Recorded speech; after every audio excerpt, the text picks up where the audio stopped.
ओम श्री गुरुवे नमः। ओम श्री गणेशाय नमः।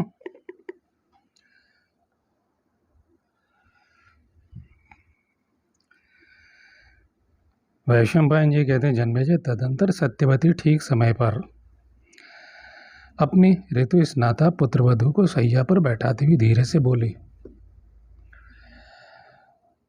कौशल्य, तुम्हारे एक देवर हैं, वे ही आज तुम्हारे पास गर्भाधान के लिए लाए जाएंगे। तुम सावधान होकर उनकी प्रतीक्षा करो, वे ठीक आधी रात के समय यहाँ पधारेंगे। सास की यह बात सुनकर कौशल्या पवित्र सैया पर शयन करके उस समय मन ही मन भीष्म तथा अन्य श्रेष्ठ कुरुवंशियों का चिंतन करने लगी।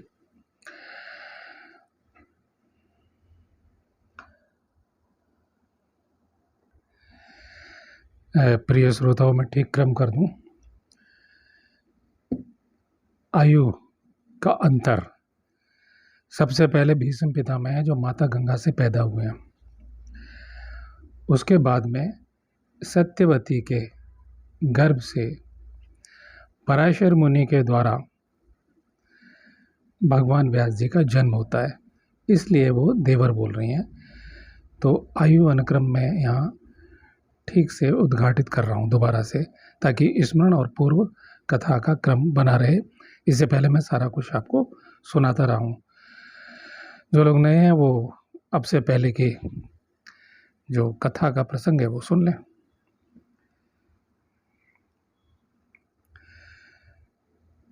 सास की ये बात सुनकर कौशल्या पवित्र सैया पर शयन करके उस समय मन ही मन भीष्म तथा अन्य श्रेष्ठ कुरुवंशियों का चिंतन करने लगी। फिर से याद दिला दूं, कौशल्या का नाम अंबिका भी है।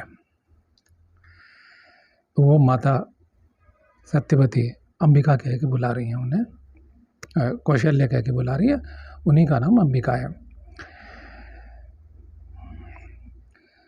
उस समय नियोग विधि के अनुसार सत्यवादी महर्षि व्यास ने अंबिका के महल में शरीर पर घी चुपड़े हुए संयत चित्त कुत्सित रूप में, कुत्सित यानी अपने रंग रूप सौंदर्य को बिगाड़ करके, जिससे कि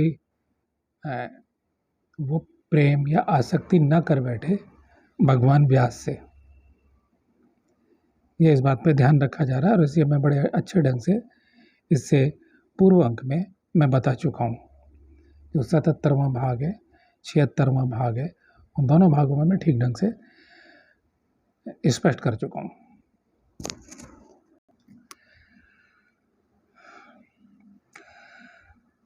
उस समय बहुत से दीपक वहां प्रकाशित हो रहे थे। व्यास जी के शरीर का रंग काला था, उनकी जटाएं पिंगल वर्ण की और आंखें चमक रही थी तथा दाढ़ी मूछ भूरे रंग की दिखाई देती थी।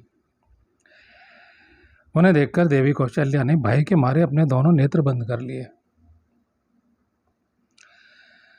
माता का प्रिय करने की इच्छा से व्यास जी ने उनके साथ समागम किया, संभोग किया, परंतु काशीराज की कन्या भय के मारे उनकी ओर अच्छी तरह देख न सकी।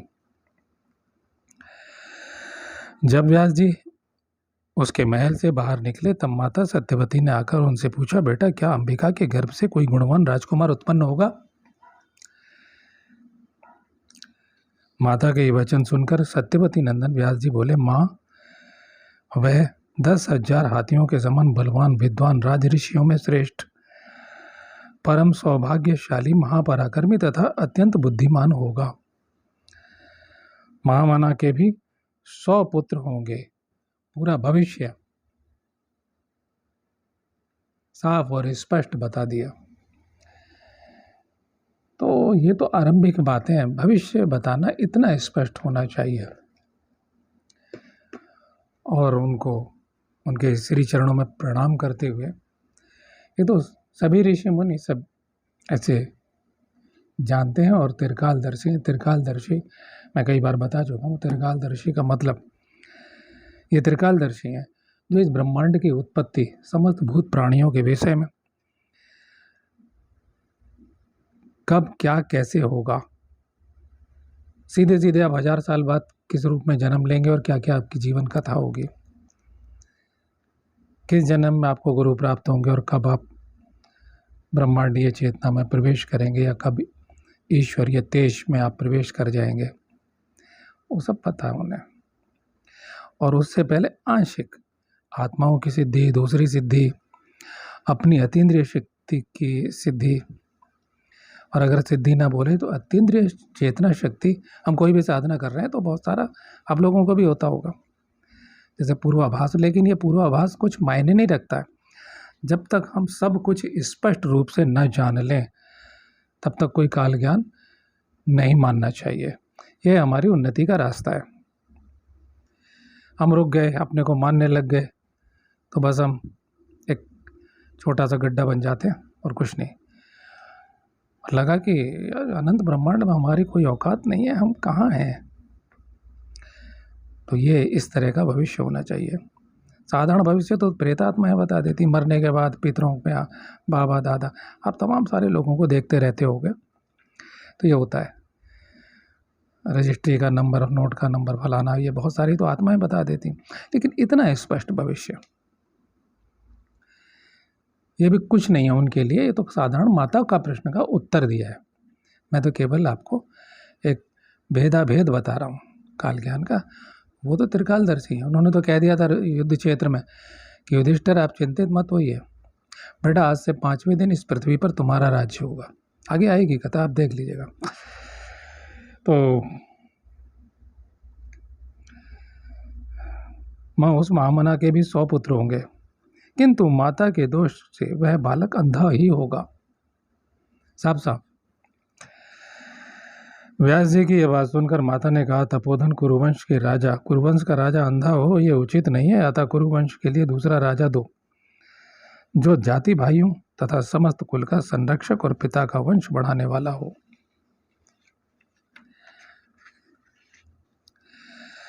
माँ यशस्वी व्यास जी तथास्तु कहकर वहां से निकल गए और प्रसव का समय आने पर कौशल्या ने उसी अंधे पुत्र को जन्म दिया, अर्थात अंबिका ने।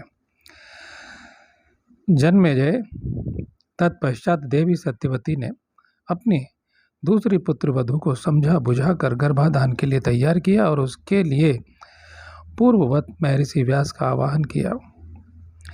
फिर यानी जैसे पहले आह्वान किया था, स्मरण किया और वो प्रकट हो जाते हैं, उनके मन की तरंगें सुन लेते हैं। वो ब्रह्मांड में कहीं भी हो, दूसरे लोक में भी होंगे तो आ जाएंगे, शरीर प्रकट हो जाएंगे।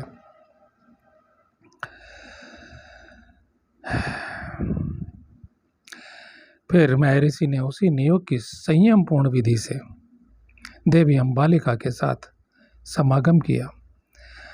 भारत महर्षि व्यास को देखकर वह भी कांतिहीन तथा पांडु वर्ण की सी हो गई, डर के मारे पीली पड़ गई। ये लिखा है पांडु वर्ण की सी हो गई, पांडु वर्ण यानी पीले रंग की सी हो गई, यानी पीली पड़ गई। कहते हैं ना, भय से पीला पड़ गया। जन्मेजय उस भयभीत विषादग्रस्त पांडु वर्ण की सी देख सत्यवती नंदन ने व्यास ने यूं कहा। जन्मेजय कथा कौन सुना रहा? भगवान वैशंपायन जी सुना रहे चक्रवर्ती सम्राट जन्मेजय को। सर्प यज्ञ से जब अवकाश मिला करता था, बीच में मध्यांतर होता था, ये जो मैंने जहाँ से आपको सुना रहा हूँ, तो इसलिए थोड़ा बना रहे क्रम। जन्मेजय उस भयभीत विषादग्रस्त तथा पांडु वर्ण की सी देख उसे सत्यवती नंदन व्यास ने यूं कहा, अंबालिके तुम मुझे विरूप देखकर, विरूप अर्थात भयानक रूप, जो देखने में अच्छा न लगे, पांडु वर्ण की सी हो गई हो, इसलिए तुम्हारा ये पुत्र पांडु रंग का ही होगा। शुभान ने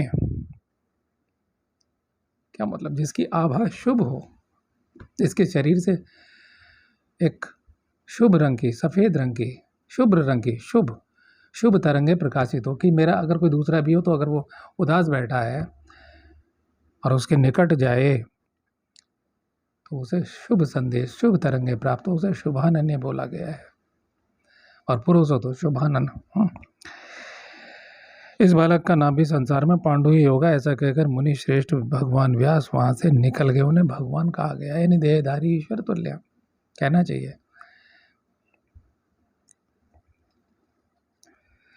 उस महल से निकलने पर सत्यवती ने अपने पुत्र से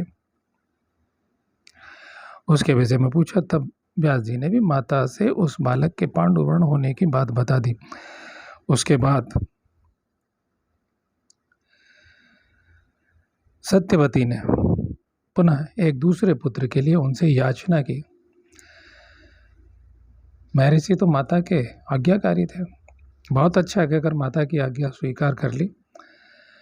तदंतर देवी अंबालिका ने समय आने पर एक पांडुवर्ण के पुत्र को जन्म दिया।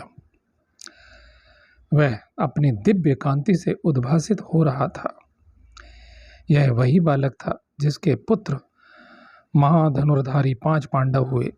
इसके बाद ऋतुकाल आने पर, ऋतुकाल का अर्थ बार बार मैं बोल रहा हूँ तो समझ गए होंगे मेरे पाठक श्रोता, यानी मासिक धर्म जिसे कहते हैं, अंग्रेजी में मेंसेस कहती हैं, स्त्रियां मेंसेस बोलती हैं।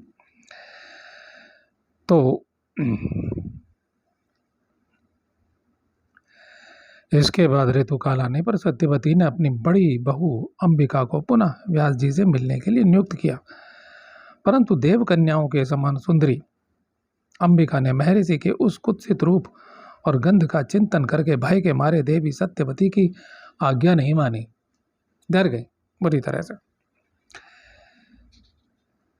काशीराज की पुत्री अब क्योंकि उग्र साधना और विरूप और घी लगाया और उसमें भस्म लगाई और दूसरे यानी विरूप करना है अपने शरीर को, ताकि बाद में कहीं ऐसा ना हो संभोग में ही प्यार ना हो जाए। कई बार स्त्रियों को हो जाता है, तो उस काल में भी ये देखा गया, हो गया अचानक से ही संभोग हो गया। चलिए, घटनाएं हो जाती हैं, वो अचानक। आज के युग में भी बहुत सी स्त्रियां अलग है, विषयांतर हो जाएगा, नहीं तरपते हैं किसी से। और ऐसे केस आए हैं कि ज़बरदस्ती हुआ लेकिन उसे वो संभोग अच्छा लगा और बाद में प्यार हो गया, तो वो प्रेम प्रसंग नहीं चाहते, वो तो ऋषि हैं, तपस्या करेंगे।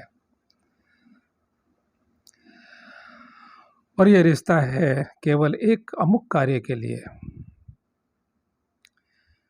एक चक्रवर्ती सम्राट की गद्दी सोनी न रहे, इस कारणवश एक धर्म कार्य, अध्यात्म कार्य, सामाजिक और देश कार्य किया गया है। तो इसलिए, नहीं तो व्यास ऋषि का तो रूप सौंदर्य का वर्णन किया गया है, तो रूप को छुपा लिया और उग्र साधना में बैसे थे। उग्र साधना की तरंगों से प्रभावित और प्रभासित हो रहे थे, और उस पर उन्होंने अपना रूप खुद बिगाड़ा हुआ है। काशीराज की पुत्री अंबिका ने अप्सरा के समान सुंदरी अपनी एक दासी को अपने ही आभूषणों से विभूषित करके काले कलूटे महर्षि व्यास के पास भेज दिया।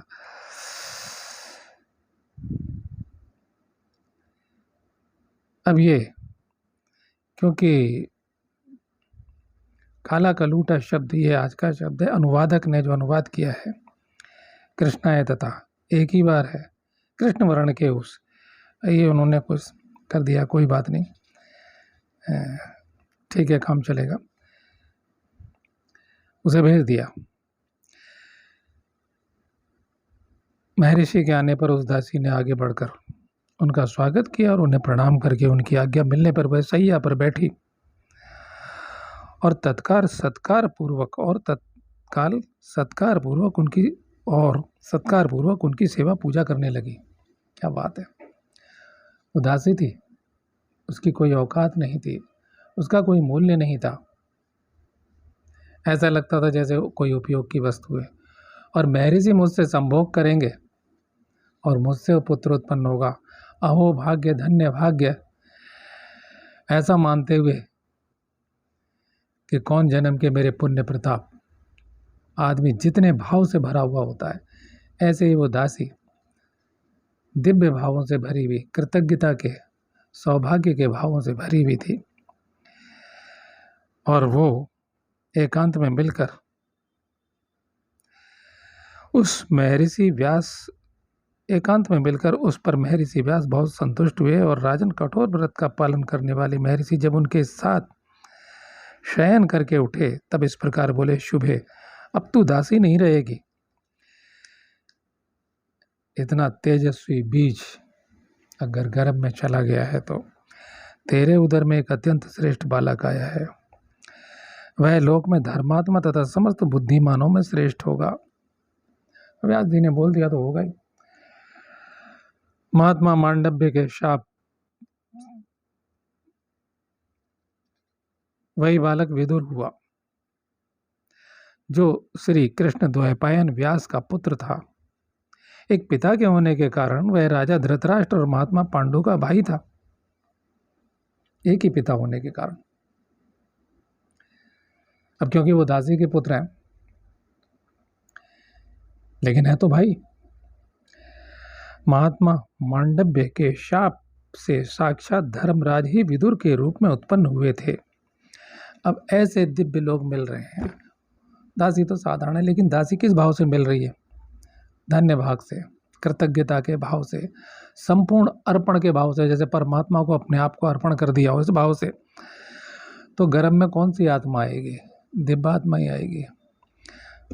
और महर्षि व्यास का तेज जहाँ हो तो साधारण आत्मा तो आ ही नहीं सकती ना संभोग के काल में। तो महात्मा मांडव्य के शाप से साक्षात धर्मराज ही विदुर के रूप में उत्पन्न हुए थे। वे अर्थ तत्व के ज्ञाता और काम क्रोध से रहित थे। श्री कृष्ण द्वैपायन व्यास ने सत्यवती को भी सब बातें बता दी। उन्होंने यह रहस्य प्रकट कर दिया कि अंबिका ने अपनी दासी को भेजकर मेरे साथ छल किया है, अतः शूद्रा दासी के गर्भ से ही पुत्र उत्पन्न होगा। अब ये पुत्र उत्पन्न होता अगर अंबालिका से, जो उनकी छोटी बहन है अंबिका की, अर्थात कौशल्या की, तो क्या होता? तो उस चक्रवर्ती सम्राट की कुर्सी पर पांडु के बाद वो अधिकारी होता, लेकिन दासी का पुत्र है, इसलिए उसे दूसरा पद दिया गया, वो महामंत्री बने। ये आप सब लोग जानते हैं। इस तरह व्यास जी मात्र आज्ञा पालन रूप धर्म से उऋण होकर फिर अपनी माता सत्यवती से मिले और उन्हें गर्भ का समाचार बताकर वहीं अंतर्ध्यान हो गए। जिस अंतर्ध्यान की मैं बात करता हूँ, बस विलीन हो गए इस महाशून्य में। विचित्र वीर्य के क्षेत्र में व्यास जी से ये 3 पुत्र उत्पन्न हुए। क्षेत्र का मतलब उनके स्थान पर वीर्य के क्षेत्र, विचित्र वीर्य के क्षेत्र में व्यास जी के 3 पुत्र उत्पन्न हुए, जो देव कुमारों के समान तेजस्वी और कुरु वंश की वृद्धि करने वाले थे। जन्मेजय ने पूछा, ब्राह्मण धर्मराज ने ऐसा कौन सा कर्म किया था जिससे उन्हें शाप प्राप्त हुआ? किस ब्रह्म ऋषि के शाप से वे शूद्र योनि को प्राप्त हुए, उत्पन्न हुए? वैशंपायन जी ने कहा, राजन, पूर्व काल में मांडव्य नाम से विख्यात एक ब्राह्मण थे, जो धैर्यवान थे, सब धर्मों के ज्ञाता, सत्यनिष्ठ एवं तपस्वी थे। वे अपने आश्रम के द्वार पर एक वृक्ष के नीचे दोनों बाएं ऊपर को उठाए हुए मौन व्रत धारण करके खड़े रहकर बड़ी भारी तपस्या करते थे। मांडव्य जी बहुत बड़े योगी थे।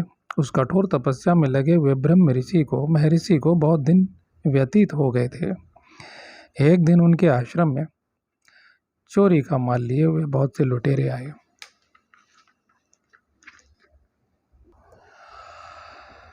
जन्मेजय उन चोरों का बहुत से सैनिक पीछा कर रहे थे। कुरुश्रेष्ठ वे दस्यु यानी वे डाकू, वह चोरी का माल महर्षि के आश्रम में रखकर भय के मारे प्रजा रक्षक सेना के आने से पहले ही वहीं कहीं छिप गए।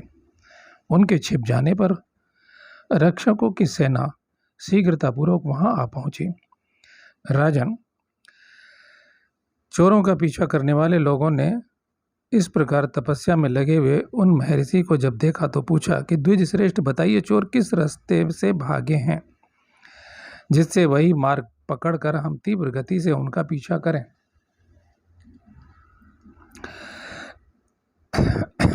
राजन, उन रक्षकों के इस प्रकार पूछने पर तपस्या के धनी उन महर्षि को ने भला या बुरा कुछ भी नहीं कहा। तब उन राजपुरुषों ने उस आश्रम में ही चोरों को खोजना आरंभ किया और वहीं छुपे हुए चोरों तथा चोरी के माल को भी देख लिया। जो चोरी का द्रव्य था उसे देख लिया। फिर तो रक्षकों को मुनि के प्रति मन में संदेह उत्पन्न हो गया और वे उन्हें बांध कर राजा के पास ले गए। वहां पहुंचकर उन्होंने राजा से सब बातें बताईं।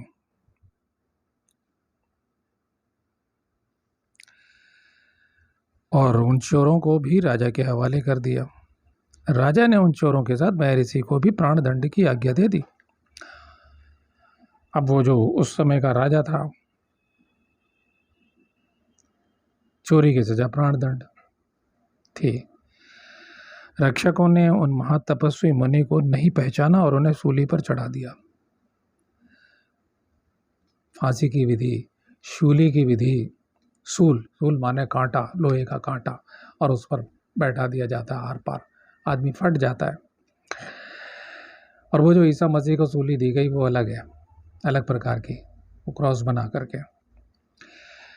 असली शूल विधि है। जिस प्रकार वे रक्षक मांडव्य मुनि को शूली पर चढ़ाकर वह सारा धन साथ ले राजा के पास लौट गए। धर्मात्मा महर्षि मांडव्य दीर्घ काल तक उस शूल के अग्रभाग पर बैठे रहे।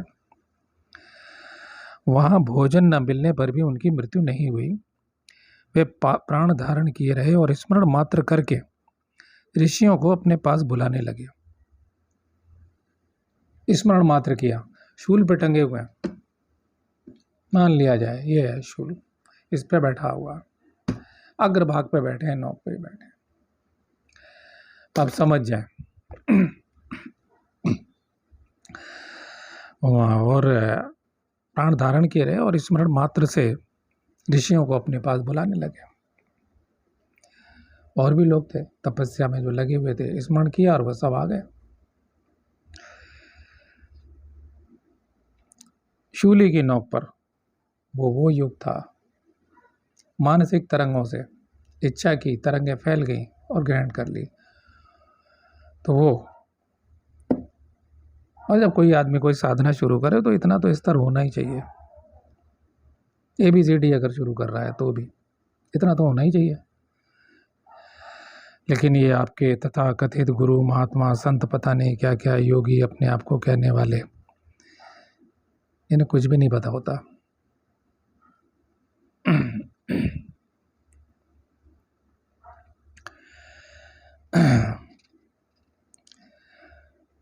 उन महात्मा से, शूली के नोक पर तपस्या करने वाले उन महात्मा से प्रभावित होकर सभी तपस्वी मुनियों को बड़ा संताप हुआ, दुखी हो गए।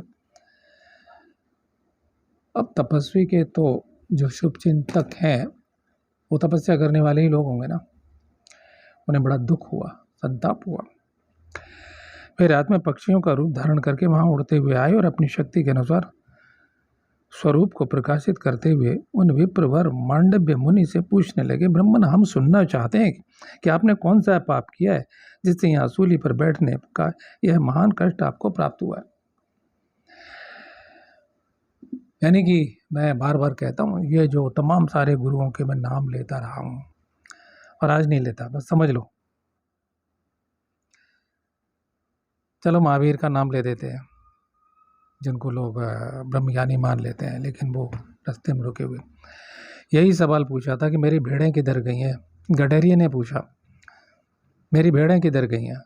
वो मौन व्रत में थे, तो उनकी ठुकाई की, डंडे से पिटाई की महावीर की। जैन धर्म के जो ग्रंथ हैं उनमें वही लोग कहते हैं, पढ़ लें, लिखा हुआ है। और उनके कान में कील और ठोक दी। अब ये ऋषि धर्म का ये चाहते तो, ज़्यादातर ऋषि तो शाप देने वाले हैं। और मैंने कहा कि प्रथम संयम है, दूसरा सिरा क्या है कि हमारा क्रोध परमात्मा का क्रोध बन जाएगा, तो वो पाप और पुण्य दोनों से रहित होगा। अभी वो इस सिरे पर है, एक साधक है, ऋषि, तपस्वी हैं। तो ये कह देना कि अभी ज्ञान अग्नि में, कहते हैं ना हमारे सब संस्कार नष्ट हो गए, ज्ञान अग्नि में समस्त संस्कार दग्ध हो जाते हैं, तो अभी हुए नहीं। लेकिन ऊंचाइयाँ हैं, कब होंगे? लेकिन लोग तो मान लेते हैं। और ये जितने आश्रमों में बैठे हुए हैं तमाम तरह के लोग, क्या मैं तो पापी नहीं लग रहा? वस्त्रों की आड़ में छुपे हुए लोग। मैं उन महान लोगों को जिन्होंने वस्त्र धारण किए हुए, गेरुए वस्त्रधारी हैं, सफ़ेद वस्त्रधारी हैं, और जिन्होंने अपने आप को वाकई में ईश्वर को समर्पित किया, उनको प्रणाम करते हुए। लेकिन बाकी वो लोग बहुत बिरले हैं, बहुत कम लोग हैं कि जैसे हमें ये प्रकृति रखेगी, परमात्मा प्रकृति के रूप में हमें जैसे रखेगा, हम अपने को छोड़ते हैं, उस ब्रह्म में न्यास करते हैं। तो वो जो सन्यासी हैं और ये जो तपस्वी है, इनमें अंतर है।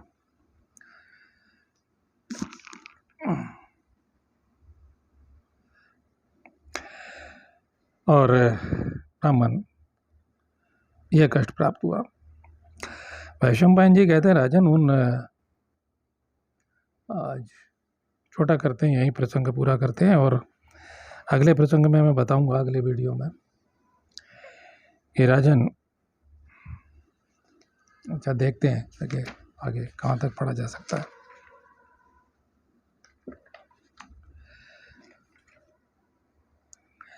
चलिए थोड़ा सा और बढ़ाता हूँ फिर। राजन उन मुनि श्रेष्ठ ने उन तपस्वी मुनियों से कहा, मैं किस पर दोष लगाऊं? दूसरे किसी ने मेरा अपराध नहीं किया। महाराज रक्षकों ने बहुत दिनों तक उन्हें शूली पर बैठे देखकर राजा के पास जा यह सब समाचार ज्यों का त्यों निवेदन किया। उनकी बात सुनकर मंत्रियों के साथ परामर्श करके राजा ने शूली पर बैठे हुए उन मुनि श्रेष्ठ को प्रसन्न करने का प्रयत्न किया। अब नहीं मर रहे हैं, अब तक तो मर जाना चाहिए था, और वो टंगे हुए हैं। तो राजा भी डरेगा। राजा ने कहा, मुनिवर, मैंने मोह तथा अज्ञानतावश जो अपराध किया उसके लिए आप मुझ पर क्रोध ना करें। मैं आपसे प्रसन्न होने के लिए प्रार्थना करता हूँ।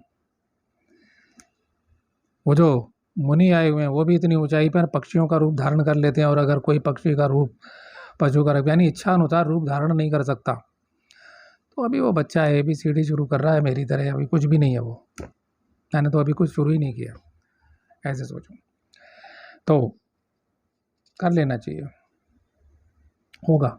इच्छा नहीं सर, मैं बोलता रहा हूँ ना, इच्छा शक्ति का पूर्ण विकास योग है, और हमारी इच्छा शक्ति परमात्मा की इच्छा शक्ति, परमात्मा की इच्छा के अनुसार हम अपने भावों को प्रकट करते हैं। तब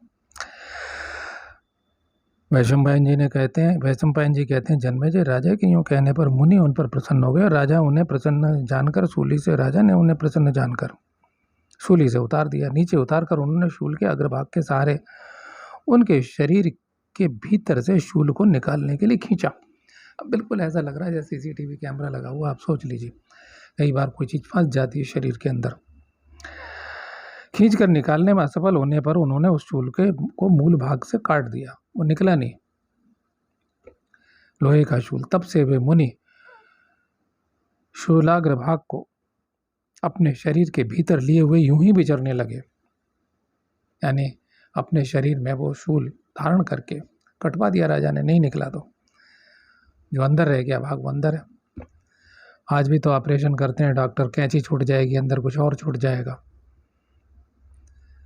औजार छूट जाते हैं, बाद में एक्सरे होता है तो पढ़ा सुना होगा, आपने देखा होगा। तो उस अत्यंत घोर तपस्या के द्वारा महर्षि ने ऐसे पुण्य लोगों पर विजय पाई जो दूसरों के लिए दुर्लभ है। मैंने बता दिया कि युक्तेश्वर गिरी 8 भाग मुक्त नहीं हुए, वो खुद कह रहे हैं, देख लीजिएगा। योगानंद परमहंस के गुरु अवतार बाबा और फेड़ा खान बाबा की परंपरा के लोग, कि इतना शरीर विघटित करना, विलीन करना, ये करना, वो करना, तमाम सारी शक्तियाँ उनके अंदर, तो भी मुक्त नहीं है। वो खुद कह रहे हैं हिरण्य लोक में भूत प्रेतों के बीच में पड़े हुए हैं, 2000 साल तक वहाँ रहेंगे। वो खुद उनका वक्तव्य, वो खुद बताने आए योगानंद को। तो ऐसे तो मार्ग चल रहे हैं। कभी मौका होगा तो, जब प्रसंग आएगा तो गोरखनाथ जी के बारे में बताऊंगा। फैसला आपका।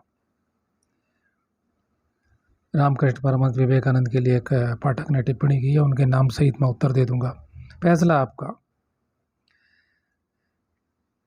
मैं आईना हूँ आपके मन का। मैं तथ्य आपके सामने रख रहा हूँ ना, मैं संत हूँ, महात्मा, योगी, कुछ भी नहीं हूँ, लेकिन मैं आपका आईना हूँ। आपके मन में उठने वाली शंकाओं का, आप जिस मार्ग पे चल रहे हैं, चाहे वह पारिवारिक समस्याओं का हो या पारिवारिक समस्याओं के होते हुए और अध्यात्म को पाने का हो, लोग आपको कहेंगे स्वीकार कर लो। गुरुओं का सबसे बड़ा धंधा स्वीकार कर लो, सहज योग। लेकिन जब उन्हें कोई कष्ट होता है तो क्लेशित हो जाते हैं, तब उनका सारा सहज योग भाग जाता है, तब वो क्रोध से भी आग बबूला होते हैं। उनका क्रोध परमात्मा का क्रोध नहीं बनता। तो इन कथाओं के प्रसंग से, ये कथाएं नहीं है, ये इतिहास है। हर चीज़ ऐसी है, ठोस है, ज्यों की त्यों है। तमाम चीज़ें मालूम है, मांडव्य ऋषि का मंदिर कहाँ है। हर जो कथा शास्त्र में है वो सारी धरती पर उसके निशान है, उसके तथ्य हैं। कुरुक्षेत्र से आगे पिहोवा है, वहाँ जाइए, मैं गया हूँ। आपको मांडव्य ऋषि की तरंगें वहाँ मिल जाएंगी, सरस्वती नदी के किनारे। अब मंदिर की ईंटें बात की हो सकती हैं, लेकिन स्थान तो वहीं रहेगा। कभी मेरा फिर से जाना हुआ तो मैं वहाँ के बारे में बताऊँगा। मैं ठीक कर रहा हूँ। आप लोग, कुछ लोग थोड़े से, पहले तो 10-15 थे, अब मुझे सुनने लगे हो, पसंद करने लगे हो, तो मुझे लगता है कि मैं जो कर रहा हूँ वो ठीक कर रहा हूँ। तो मैं पहले से बेहतर आपको बताऊँ, अच्छे तथ्य आपके सामने रखूँ, आपको कुछ विवेक प्राप्त हो, सत्य और असत्य के निर्णय के ये ढोंगी लोगों से छुटकारा आपको मिले, आपकी चेतना को झटका लगे, मैं कहीं हूँ तो क्या मैं ठीक जगह हूँ? ये शास्त्र तो ऐसा है। और ये बात की जो लोग हैं, इतने सारे नाम मैं अक्सर लेता रहता हूँ, वो बिरले हैं बस, बाकी ये सब बेकार के लोग हैं। ये जो सनातन धर्म के विरुद्ध आचरण करता है, जान लीजिए जो कुछ इसमें यज्ञ, दान, तप, साधन, क्रिया, शक्तियाँ, योग शक्तियाँ, तंत्र शक्तियाँ, मंत्र शक्तियाँ, क्रिया शक्तियाँ, मैंने कहा कि पतंजलि हो, घेरंड हो, भगवान कृष्ण हो, वो भी शक्ति विराट स्वरूप ही दिखाते हैं। तो आप समझिए कि आप सही मार्ग पे हैं, अगर कुछ हो रहा है आपकी साधना से। तो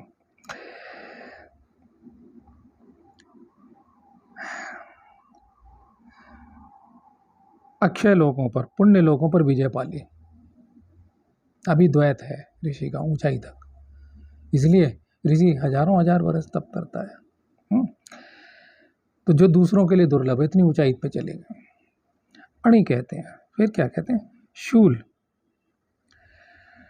अणि मांडव्य, यानी उनका मांडव्य और अणि भी उनका नाम। अणि कहते हैं शूल के अग्रभाग को, उससे युक्त, अणि कहते हैं शूल के अग्रभाग को, उससे युक्त होने के कारण मुनि तभी से सभी लोकों में अणि मांडव्य कहलाने लगे।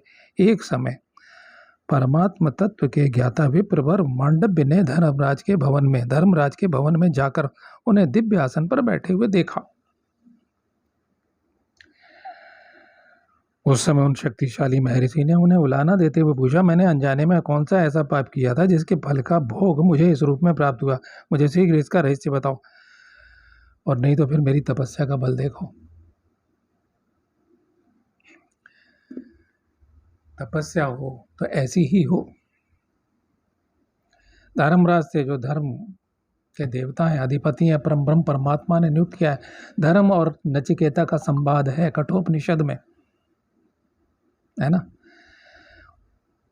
वो धर्मराज के रूप में ईश्वर हैं, लेकिन उनके साथ में देव स्वरूप में है। तो जो देवताओं के गुण होते हैं या उनके जो कार्य, कारण और सिद्धांत होते हैं, वो भी उनके साथ हैं।